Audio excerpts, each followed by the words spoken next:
Unang-una, ang hilig mo talaga mag-i-English. Mali-mali na naman ang grammar mo. Naku Ano po. yun? We will be trying relief. Ano ba yan? Huwag ka na kasi English na English. Mm. Bumalik ka na lang sa pagka-bomba storm kaya.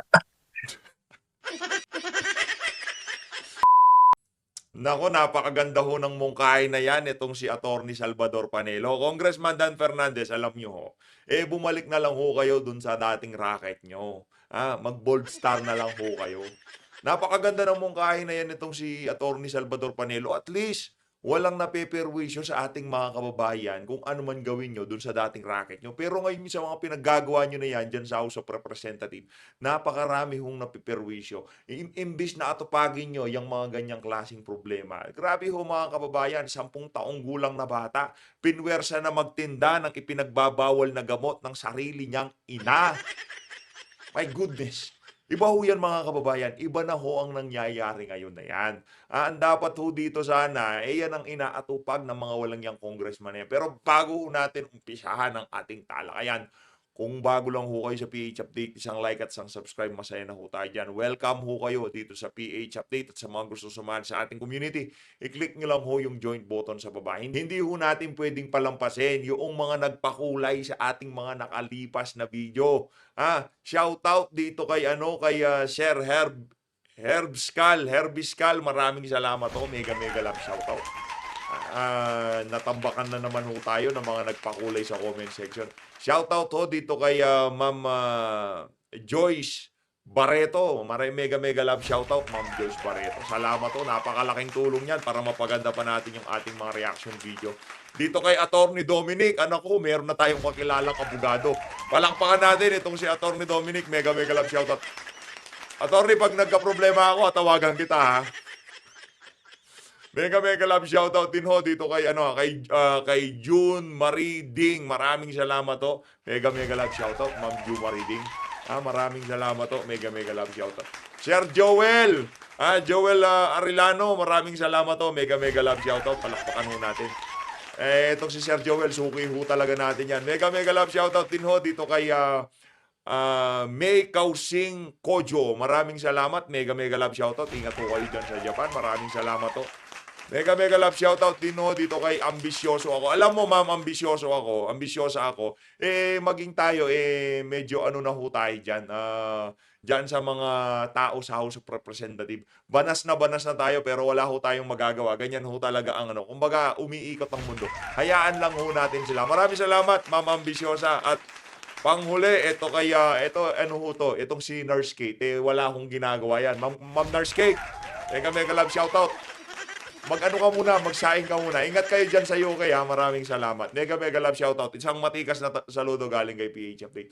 Ayun na nga mga kababayan. Dumako naman ho tayo ngayon dito sa mga birada nitong si Attorney Salvador Panelo. Kaugnay ho doon sa nangyaring hearing dyan sa House of Representatives kahapon. Napakaganda ho ng naging talakayan nila nitong si Ma'am Hana. Kaugnay dito sa mga birada nitong si Congressman Dan Fernandez. Ito mga kababayan, pakinggan ho natin to. At yun po ang naging pahayag ni Representative Fernandez, Attorney Sal. What's your take on this statement of Representative Fernandez and ganun yun din ang nais din niya, Congressman Abante? Unang-una, ang hilig mo talaga mag-i-English. Mali-mali na naman ang grammar mo. Ano yun? Naku po, yari ka dyan kay Atty. Panelo, Brad. Hinay-hinay ka kasi sa kaka-English mo. Tigilan mo kung hindi mo rin kaya, wag mong... Kaya ako tayo dito sa PH Update, di tayo nag-i-English eh. Kasi kung di mo rin naman na madidiretso, mag-Tagalog ka na lang. Maiintindihan naman ng mga viewer yan. Yan ang hirap dito sa mga congressman na to kasi merong colonial mentality yung mga Pilipino na pagka nag-English ka, matalino ka. Loy. We will be trying relief. Ano ba yan? Huwag ka na kasi English na English. Bumalik ka na lang sa pagka-bomba storm kaya. Balik ka na lang daw sa pagiging mo, Brad. Pakita mo na lang daw yung abs mo. Resign daw si chairman. Mag-resign na lang kayo dyan sa kongreso. Kasi talagang kayong sumisira dyan sa imahin ng kongreso. Correct. Attorney Sal, sa tingin mo pakitang tao daw yung tawa ng offer? tawa. Sorry? Tawa ng tawa. Natawa ko doon sa sinabi mo eh. Pero gusto ko naman Attorney Sal, sabi ng mga netizen, kung pakitang tao lang daw yung naging pahayag na yon. Alam mo kung ba't ka natatawa dahil sa wrong grammar. Hindi kasi, Ano ka talaga, Attorney Sal? Ang tawag yan, grammar Nazi. alam mo kasi, tayong mga Pilipino, pag hindi tayo sanay sa wikang dayuhan, huwag na natin ipilit kung pa tayong Correct. mga ugoy. At dahil dyan, papalakpakan kita, Atty. Salvador Panelo. Huwag niyong ipilit. Nagmumukha kayong anga, sa totoo lang, para doon sa mga, kung kaya nyo rin lang naman, na talagang mahusay kayo, at alam nyo yung mga sinasabi nyo, walang problema. Pero kung para magmukhang smart at bright ka lang, pa-English ka, naku, pigilan nyo yan. Wala ko kayong ano dyan, wala kayong mapapala dyan, ika nga. Pilipino naman, Pilipino. Pilipino na lang, pwede na yun. Sa naturang pagdinig din Attorney Sal ng Quadcom, inakusahan naman ni former Police Colonel Eduardo Asierto, si dating Pangulong Duterte na protektor na pinaghihinalaang drug lord na sina Michael Yang and Alan Lim. Ani Asierto, may isinumiti siyang intelligence report noong 2017 na nag-uugnay kina Yan at Lim sa illegal drug trade. Ngunit, hindi daw ito pinansin ng mga high-ranking official dahil din daw dito nakaranas sila ng kanyang team ng paghihiganti at dalawa nga sa kanyang kasamahan ang dinukot. And I quote, sinabi ni Asierto, sigurado po ako dahil sa mga nangyari sa akin at nangyari sa mga kasamahan ko ay very obvious po, siya yung nag-protect. Pinotektahan niya si Michael Yang at si Alan Lim. And I am sure because of what happened to me and what happened to my subordinates, it is very obvious that he, or the former president, was the one who protected Michael Yang and Alan Lim. End of quote ni Asierto. Ano masasabi mo sa naging pahayag na ito ni Asierto, Attorney Sal? Alam mo yan si Asierto yan eh. Talagang dapat nakulong yan panghabang buhay dahil sa ginawa ng drug-related activities. Ang tinatapon niya kay Presidente Duterte. Walang sense na. Hindi mo sasabihin niya, protector si Presidente Duterte. Kung protector yan, ba't pa siya nagdeklara ng digmaan sa droga? Kaya nga, hindi ba, yung mga critics niya nagagalit. At marami rin siyang pinatay. Sinirang mga tao na involved sa droga. At paano gagawin? Halata mo mga tao ito. Mali. Pag talagang nasa kumuloy na, they want to drag people with them. Walang maniniwala sa kanya. Siguro maniniwala sa kanya yung mga kaaway ni President Duterte. Yun nga ho, yang si Asierto, yan si Jimmy Guban, talagang ano ho yung mga yan, meron hong problema dyan sa mga tao na yan. Kaya ngayon, yung problema nila, isinisisi ho nila kay dating Pangulo Rodrigo Duterte. Yung mga kinasangkutan nilang mga problema, na-involve pala sa pinagbabawal na pulburon yung mga ano na yan. Yung sa ano siguro yan, magnetic lifter, yung merong laman ng ipinagbabawal na droga. Ipinapasa ho nila dito kay dating Pangulong Rodrigo Duterte at sa buong pamilya Duterte. Yun ang matindi. Sa Kongreso. And kaugnay pa rin doon sa issue ng EJK, Attorney Sal, handa naman umanong suportahan ng PNP ang plano ng DOJ na bumuo ng task force na tututok sa issue ng EJK sa war on drugs ng Duterte administration. Sa hakbang na ito ng DOJ, Attorney Sal, ano masasabi mo dito? Di ba kayo nagtutulungan ng mga ahensya ng pamahalaan under this administration to really persecute the former president? Ang ayusin nyo, DOJ, yung mga kaso ninyo. Kasi napagtatatalo kayo dahil hindi kayo preparado. Kulang kayo sa mga ebidensya. Dapat makipag-coordinate kayo sa mga police enforcers para pag yung mga prosecutor nyo ay humaharap sa hukuman, handa sila. Otherwise, talagang palagi kayong madidismissa ng kaso. Attorney Sal, may nag-comment din, Attorney Sal, kung gaano kakin yung mga mababatas natin sa details ng EJK and other controversial issues, Attorney Sal, bakit daw hindi daw ganun kakin ang observation ng ibang mababatas patungkol naman sa budget? At nasisingitan pa daw pag dumating na daw sa bicameral or tama ba yung observation na ito, Attorney Sal, ng mga kababayan? Yun ang kanilang buhay. Yun ang kanilang bread and butter. Kaya hindi nila uusisain yan. Pag-uusisain nila, hindi naman sa mga kaluwa nila. On the OVP budget naman, Attorney Sal, inadapt na ng Senate Committee on Finance ang panukalang 733 million budget ng Office of the Vice President. Sa susunod na taon, nang mula sa Kamara, magugunitan na dahil sa hindi pagsipot ni VP Sara sa mga pagdinig sa naging paggasta nito ng Intel Fund, ibinigyan lamang ng Kamara ang OVP ng 733 million pesos na budget para sa 2025. Mas mababa naman ito na higit 2 billion pesos na proposed budget sa National Expenditure Program. Kung maalala natin, Attorney Sal, sinabi ni Vice President Sara Duterte na handa kanyang tanggapan sa anumang budget na ipagkakaloob sa kanila.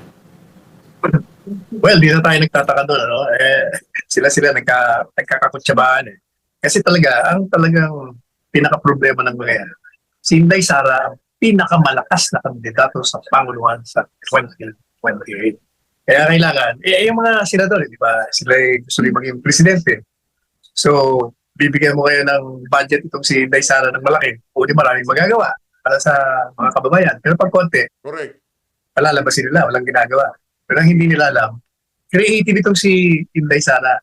Yung vice presidente natin, kaya nga na sinabi niya, ayun, hindi ko niyo akong bigyan. Pero gagawin ko pa rin ang trabaho. So, ganyan ang kagalingan nitong si VP Inday Sara.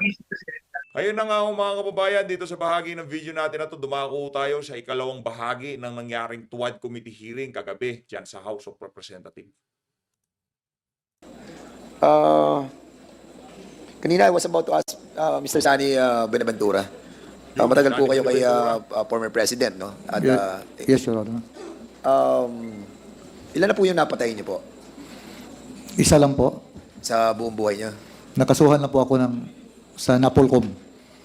Nakaswap ako ng, matagal na po yun, mga 1987. Hindi pa mayor si, then Mayor Duterte. Hindi pa siya mayor, mayroong police assistance, may nabaril po ako namatay. Kinasuhan po ako sa Napolcom Administrative. Bakit niyo po napatay, Mr. Sani? Extortionist po. Extortionist. Yeah po. At because of that, can you kindly tell us the whole story? Yun po, na may nagtawag ng police assistance, pinuntahan namin. May baril talaga, Your Honor. May Saan po baril. kayo naka-istasyon during that time? Sa police station, Your Honor. Oo nga po, saan nga pong police station? Sa po. Sa Sasa, ayun. Sasa Police Station. Kala ko sa police station. So sa Sasa Police Station kayo naka-assign? Yes, Your Honor. Kung saan, doon din na-assign si Colonel Garma, di ba? Yes, Your Honor. At yung po nga pag-responde nyo, ay kayo ang head ng Sasa Police Station nung mapatay nyo po. Walang, Your Honor. Anong rango po nyo during that time? SPO3? SPO3. SPO3. Yes, Your Honor. Okay, at year ano po yan? 19 ano po? I think 87, Your Honor, 87. At tingin nyo, yun po naging caliber nyo. O yun ang naging tinatawag nating isang quality. And that's the reason why you were hired by the former president. Am I correct? Hindi naman siguro, Your Honor. Ay, anong quality nyo po? Trabaho lang po yun na police Bakit assistance. po kayo Grabe, hindi pa presidente, hindi pa mayor si Tatay Digong. Anong quality? Ibig sabihin, lahat ng pulis na nakagurgor ng mga kriminal o merong kinakaharap na problema, yun ang quality na hinahanap ni dating Pangulo Rodrigo Duterte. Ganun ho ba yun? Mag-bold star na lang ho talaga kayo. kinuha ni former Congressman. president? Ano po yung quality nyo na nagustuhan niya? Para naging man lang siya ng police, ako ang ibinigay, Your Honor. Ako ang i-assign. And then, after that, kayo na yung nagustuhan niya for 20 years. Siguro. Oo. Driving. At isa lang ako napatay nyo, but according sa kay former Secretary de Lima, ilan po yung 7 po ba yan? 7?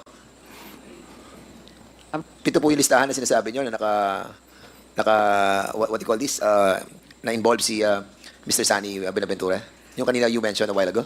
Several times. But How many times po? I cannot But say. that is abduction and then killed. Wala, Your Honor. 1, 2, 3, 4, 5, 6, 7, 8, 9, 10, 11, Oh. 12, 13, 14. At least Natatawa na lang to si Sani Benaventura.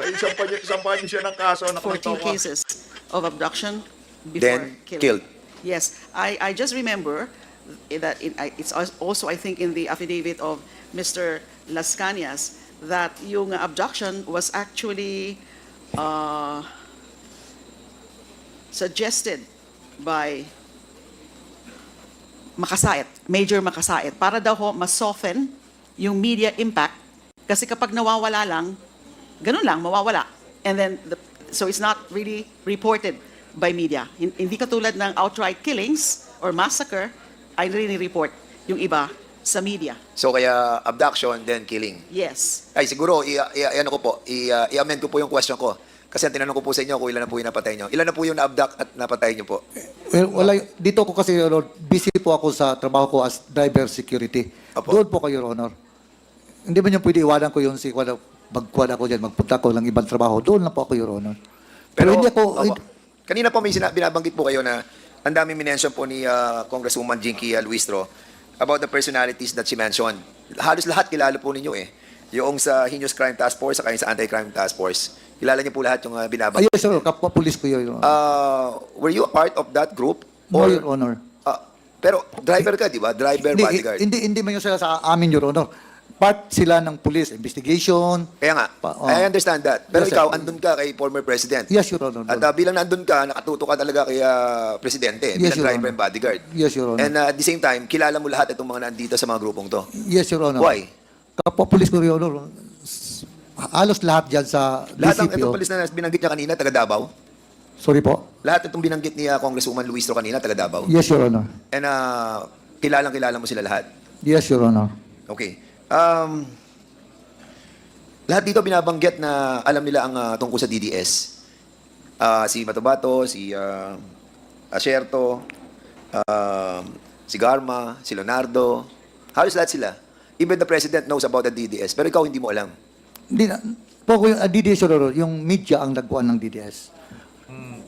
Hindi. Nagpangalan ng It was testified by Si the Matabato Wait, siya. wait, wait, wait. Sorry po. It was testified by the president that he created the DDS and he formed a 7 men, di ba, doon sa grupong yun.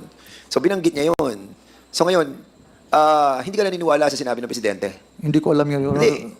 Nadinig naman natin lahat ang Yeah, sinabi narinig niya. ko sa kanya, Your Honor. O, di ba, pero sinabi niya, siya po. sandali, Ang tinatanong ko, hindi nga siya naniniwala, narinig niya, narinig niya, pero di siya Ito muna naniniwala. ako. Ay, sorry. So, sinabi niya, nag-create siya ng DDS, di ba? At sabi niya, hindi yung mga police, mga mga civilian, di ba? O. Yes, Your Honor. So, hindi mo pinapaniwalaan ang sinabi ng presidente. So, ibig sabihin, nagsisinungaling siya kasi hindi ka naniniwala dun eh. Hindi, Your Honor. So, hindi ka naniniwala dun sa sinabi ng presidente. Hindi, Your Honor. So, walang DDS. Wala sa akin, Your Honor. Wala. Talagang, kala ko ba magpapakamatay ka alang-alang sa dating Pangulo? Yun, wala. Siya man lang may sabi niya, Your Honor. Ha? Si Presidente nagsabi, siya ang makapag-explain noon, Your Honor. Okay, so, mukhang hindi ka magpapakamatay talaga sa kanya. Iba yun, Your Hindi, Honor. hindi ka talaga magpapakamatay sa kanya. Dahil ngayon lang, parang sinasabi mo, nagsisinungaling na si former president eh.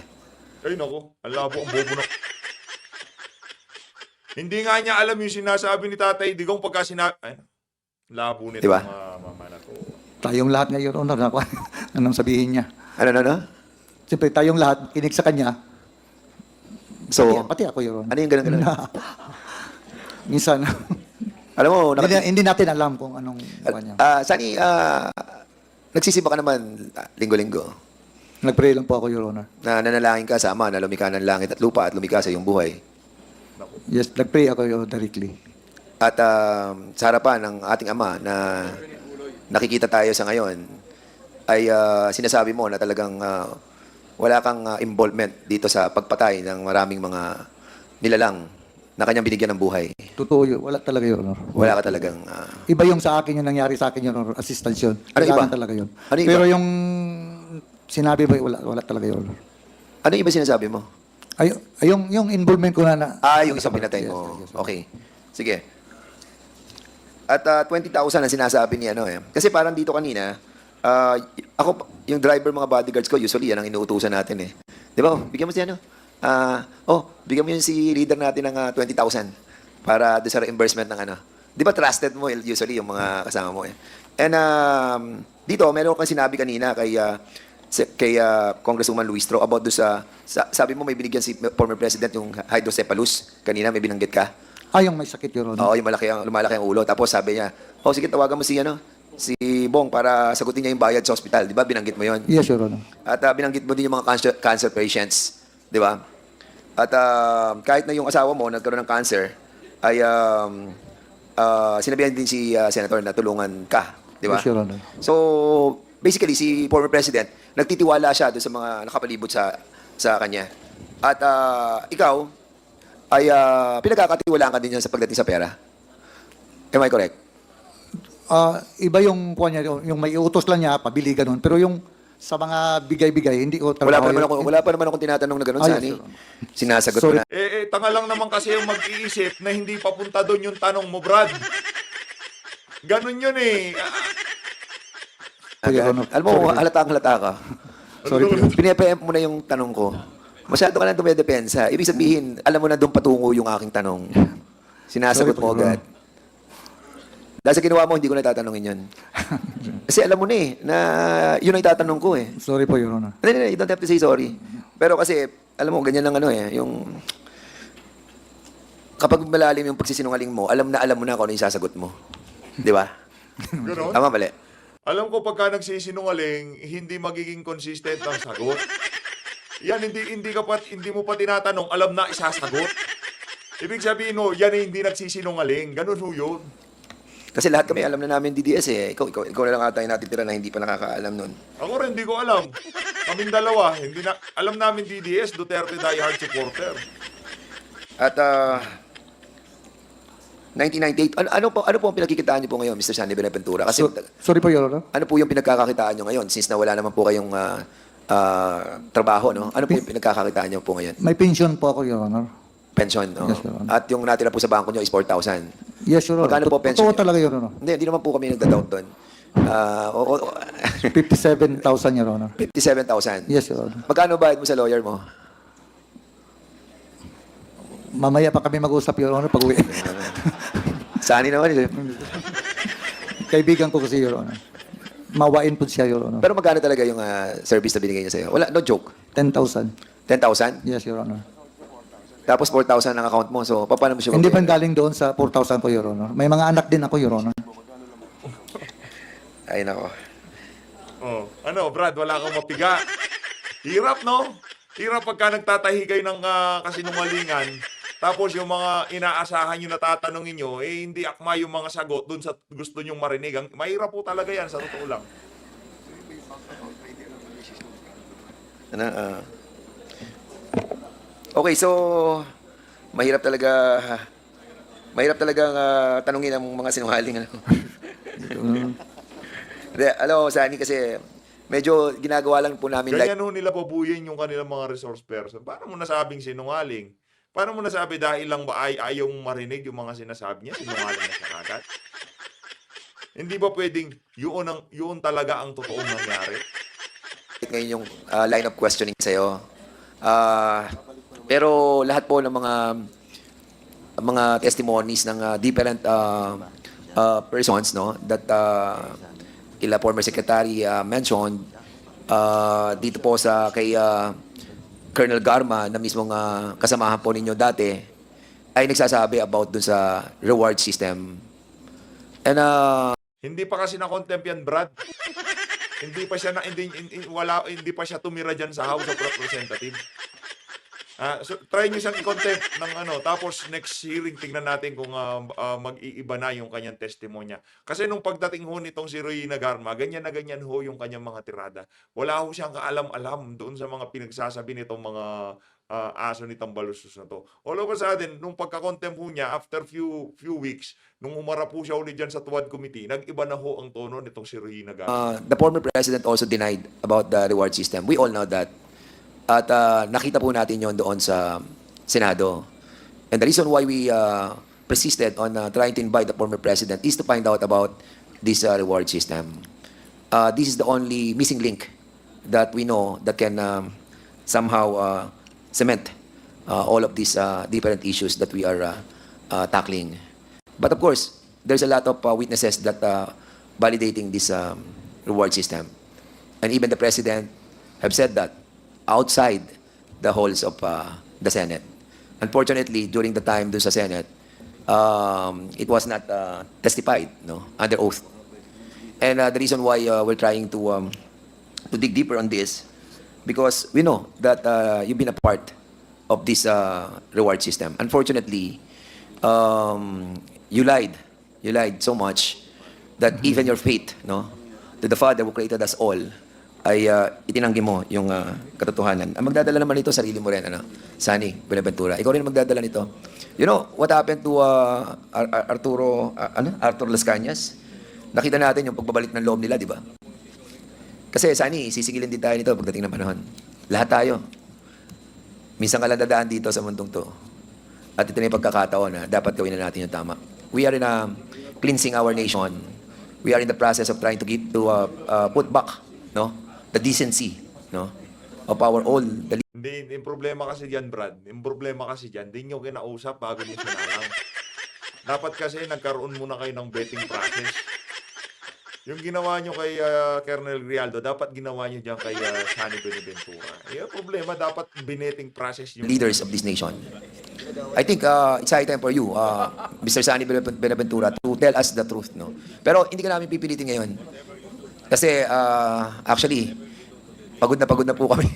And alam namin, pagod na rin po kayo, sir. So, I hope that mamaya, pag uwi niyo po, sana po ay, Balik siya ulit. sana po makita niyo sa sarili niyo that somehow,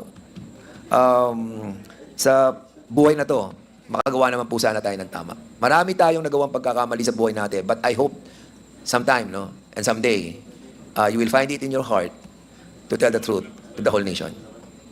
Maraming salamat sa iyo, Sunny Benaventura. Amen. Thank you po, Your Honor. Thank you. Thank you, Pastor Fernandez. Imagine, ganun lang ho. Yung yung pagsasalita ng ganon, ano lang ho, katatawanan lang sa kanila. Habang yung kanilang kasama ay nambubola, binubola ho nila itong si Sunny Benaventura. Maawa ka naman. Gawin na natin tama, nakatingin ng Panginoon. Pagkatapos ito hong tinaguri ang pastor pa naman dyan sa House of Representatives. Siya ang pinakaunang ginawang katatawanan yung mga pinagsasabi ng mismong kasama niya. Paano ko kayo magtitiwala sa mga ungas na yan? Isang tanong lang Diba? kay Sunny. Sunny, kasi kitang-kita naman yung iyong loyalty sa dating Pangulo. At sabi mo nga kanina, kapag i-offer mo yung buhay mo, tama ba yung pagkakaintindi ko? Yes, Your Honor. Ganun ka kaloyal, di ba? Yes, So, Your di ba, Honor. pag sinabi ng Pangulo, At kayong mga congressman kayo, kahit sa 2 lifetime nyo, kahit bigyan pa kayo ng 5 buhay na magkakasunod, walang magiging loyal na tao sa inyo kagaya ng meron itong si dating Pangulo Rodrigo Duterte. Yun ang wala kayo kasi mga wala kayong paninindigan. tumalong ka sa tulay, tatalong ka sa tulay. Hindi ba siguro? So, hindi ka pala loyal. Kasi sabi mo, hanggang Tanga ka ba? Yun ba ang definition ng pagiging loyal sa'yo? Ano yun katangahan yun Alam mo na yung kakamatay. Siguro sa inkwentro, ipagtatanggol niya itong si dating Pangulo Rodrigo Duterte. Pero patatalon niya sa tulay. Ano dahilan? o-offer mo yung buhay mo. Ngayon, pinatatalong ka sa tulay, ayaw mo. Yun lang. Sige, thank you. Then, last interpellator, Ang bababaw ng mga argumento. Pinatalong ka sa tulay, tatalon ka. Iaalay mo yung buhay mo, tatalong ka sa tulay. is Congressman Acop, and then after Congressman Acop, we go to is ready. We can show it after Congresswoman Mika Sonsing. Ito, kay Swan Swing ho Thank you tayo. very much, Mr. Chair. Mr. Chair, my questions are also directed to Mr. Sunny Si Ate Slideshow, wala akong alam yan kung di maglabas ng slideshow. Tingnan nyo mga kababayan. Buenaventura. Mr. Sunny, gusto ko lang pong susugan yung ilang mga binanggit niyo po kay Congresswoman Jinky. Yung una po ay kinumpirma niyo po na ang tawag po kay former President Duterte ay Superman. Tama po ba? Yes, Your Honor. Sinabi niyo po kanina na tawag po yun sa kanya bilang call sign. Pero yun din po ba ang tawag sa kanya ng mga kapulisan at yung iba niyo pong mga katrabaho? Hindi man, Your Honor. Sa radio lang po namin, Your Honor. Call sign niya sa radio. Bakit po Superman yung tawag po kay Presidente Duterte?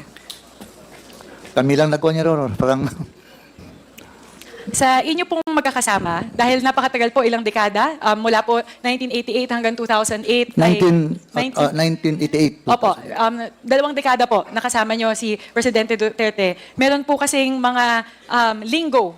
Kung alam niyo po yun, di ba, sa mga kapulisan, meron kayong Opo. mga salita na nakakasanayan nyo na sinasabi sa isa't isa. Maaari niyo po bang kaming paliwanagan kung ano yung ibig sabihin ng salitang labyog? Labyog. Tapon. Opo. Meron po ba mas labyog itapon po saan? Ano po ang itatapon at Hindi ko saan masyadong itatapon? kuhan yung labyog bang parang gano'n. Opo, kasi po, ayon po sa aming sources, ang labyog po ay to kill or dump a dead body ng isang biktima. Hindi ko po alam. Wala ka dyan. Maaari niyo po bang sabihin sa amin yung ibig sabihin ng manho na? Manho. Manho. Manho po. Mali po ba yung pronunciation ko? Manho na. Hindi ko alam yun, Your Honor. Opo, binanggit po ito kasi ni Mr. Las Cañas sa kanyang affidavit na ang manho na ay ibig sabihin napatay na o tapos na yung pag-dispatch siya sa isang katawan. Familiar po ba kayo dito sa salitang ito? Manho na at labyog? Hindi po, Your Honor. Okay po. Mr. Buenaventura, tinanong po ito ni Congresswoman Jinky kanina, kilala niyo po ba si SPO4 Ben Laud? Yes, Your Honor. Opo. Sige po. Dahil po kinumpirma niyo po iyon, babalik po ako doon sa inyong opening statement kanina, kung saan sinasabi niyo po na pagkatapos po ng December 2008, kayo po ay nagretiro na. Tama po ba? Nagretiro na po kayo 2008. sa kapulisan, Yeah, December 2008, Your 2008. Honor. Yeah. At uulitin ko lang po, kukumpirmahin ko lang po, ang sinabi niyo sa opening statement ninyo, na pagkatapos po ng taong 2008, ay tumigil na po kayo na maglingkod bilang driver bodyguard ni dating Pangulong Duterte. Tama po ba? Yan po ang totoo, Your Honor. Meron po ba kayong kahit anong koneksyon sa kanya pagkatapos ng taong 2008? Nang campaign period, wala po ako. Nung naging presidente siya, Your Honor, wala po ako. Hindi ako. Once lang ako nakapunta ng Malacanang, yung pasyal lang, nagpasyal with my family. Ganun lang po. So ibig sabihin po, mula taong 2009 hanggang kasalukuyan ay hindi nyo na po siya nakakasama, hindi nyo na po siya nakikita? Hindi na po. Sige po. Under oath po kayo, Yes, Your Mr. Honor. Buenaventura. Meron po kasi akong dalawang babanggitin na nabanggit po ni Mr. Las Cañas sa kanyang affidavit na dalawang pagkakataon na kayo po ay nadawit sa isang pangyayari na nangyari pagkatapos ng taong 2008. Uunahin ko po yung nabanggit sa paragraph 228 ng Las Cañas Affidavit. Tinatawag po ito na death of a hired woman allegedly due to a freak accident involving Mayor RRD. Ito po ay, ang timeline po nito ay pagkatapos ng taong 2008. Baka po hindi nyo nabasa, kaya ipapaliwanag ko po ang laman yes. nito. Nakalagay po dito ayon kay Mr. Las Cañas na noong taong 2009, noong nagsisimula po yung investigasyon nila Senator De Lima ng CHR patungkol po sa existence ng DDS, tumawag po kayo kay Mr. Las Cañas at inuutusan po siya na imbis na kayo ay sunduin niya po ang dalawang kababaihan at dalhin mula po sa ET KTV Music Bar na pagmamayari ni Mr. Charlie Tan para dalhin po sa tinatawag na Superman's Obrero Safe House. Ito po ay naganap ng taong 2009. Kayo po ang tumawag kay Mr. Las Cañas para po dalhin itong dalawang kababaihan na ito dito po sa Superman's Obrero Safe House. At sinabi niyo po na si Superman ay si dating Pangulong Duterte. So masasabi po ba natin na itong Superman's Obrero Safe House na ito ay safe house ni dating Pangulong Duterte? Hindi po totoo yun, ma'am. Hindi ko tinawagan si Las Cañas para magkuha ng babae, dalawang babae. Naku. Ma'am, honest, hindi ko talaga tinawagan si Las Cañas. Hindi lang po ito isang beses nangyari. No. Base po sa kanyang affidavit, ito pong lihim na pagdala ng mga babae sa Superman's Obrero Safe House ay ilang beses nyo pong inulit na inutos sa kanya at sa ibang pagkakataon pa po, kayo pa yung nag-aabot ng 10,000 pesos sa kanya sa tuwing natatapos nyo po yung delivery. No, hindi talaga yan totoo, ma'am. Hindi. Your Honor, hindi talaga totoo yan. Hindi nyo lang kilala si Las Cañas. Hindi nyo lang kilala si Las Cañas. Ito po ay yung unang pagkakataon na sinasabi ko, dalawa lamang po kayo. Sasabihin ko po, babanggitin ko yung dalawang pagkakataon na nasa subheader po sa affidavit na The Massacre of Subdivision Construction Workers. Ang timeline po ay taong 2010 hanggang 2013. Muli, pagkatapos po ng December 2008. Dito po, sinasabi po ni Las Cañas na kayo po ay tumawag sa kanya, inutusan po na pumunta kayo sa Laud Quarry para po kitain si Ben Laud. At doon po ay naghihintay si Mr. Sammy Uy at si Madam X. Hindi totoo yan, ma'am. Your Honor, hindi talaga totoo yan. May tanong ko lang, ma'am. Apidabit pa yan ni Las Cañas. Opo. Point of order. Marami kasi siya Point kapitagit, of order, Your Honor. Mr. Chair. Point of order. Are we allowing the guest to ask the member a question? No, based on the rules, we are not allowing it. Paano? Tanong lang naman kung affidavit yung tinatanong sa...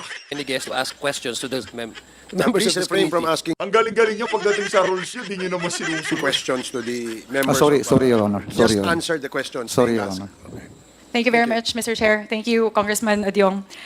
Ito po, sasabihin ko po yung nilalaman nito kasi medyo mabigat po yung akusasyon sa inyo at yung level po ng inyong pagkakadawit. Inutusan niyo po siya na pumunta sa Laud Quarry para mag-coordinate kay Ben Laud para po sa isang importanteng operasyon. Nandun si Mr. Sammy Uy at ang isang Madam X. At doon po ay natagpuan ni Las Cañas na meron pong 6 hanggang 7 na bangkay ng mga construction workers na nineutralize ng grupo ni Ben Laud. At pinagalitan nyo pa daw po, kayo pa mismo, nung rineport sa inyo ni Las Cañas na na-neutralize na o patay na yung mga bangkay at nasaksihan ni Mr. Sammy Uy at ni Madam X ang pagkakapatay sa mga taong ito, na nagalit pa daw po kayo kay Las Cañas na bakit hinayaan niya na makita ni Sammy Uy at ni Madam X yun. So kung wala po kayong involvement doon po sa grupo, at kung hindi po mataas yung inyong kinatatayuan doon po sa grupo at hindi po kayo involved dito sa grupo na ito, bakit po sa inyo magre-report si Las Cañas? Hindi siya nag-report sa akin, Your Honor.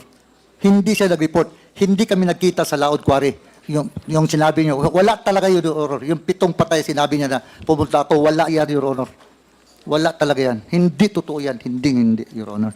Mr. Chair, it's the word of Mr. Sonny Buenaventura against the affidavit of Mr. Las Cañas. Yes, Your But Honor. for the record, Mr. Chair, I am contending the statement of Mr. Las Cañas, Mr. Buenaventura, that he has had no affiliation with President Duterte after year 2000. Yes, Your Honor. Kasi po, sinasabi po dito na kayo pa, dinala nyo po, inutusan nyo po si Mr. Las Cañas na dalhin si Mr. Sammy Uy at si Madam X doon po sa isang restaurant kung saan naghihintay po ikaw at si dating Pangulong Duterte sa kanila pagkatapos po ng operasyon. Taong 2010 hanggang 2013 po ito naganap, Mr. Sonny Buenaventura. Hindi po totoo yan, Your Honor. Hindi totoo yan. Mr. Chair, babalikan ko lang po yung sinabi ni Congresswoman Jinky na handa po si Mr. Sonny Buenaventura na tumindig para protektahan ni si dating Presidente Duterte. Pero for the record, Mr. Chair, I don't believe that Mr. Sonny Buenaventura is no longer affiliated or connected to former President Duterte after December 2008.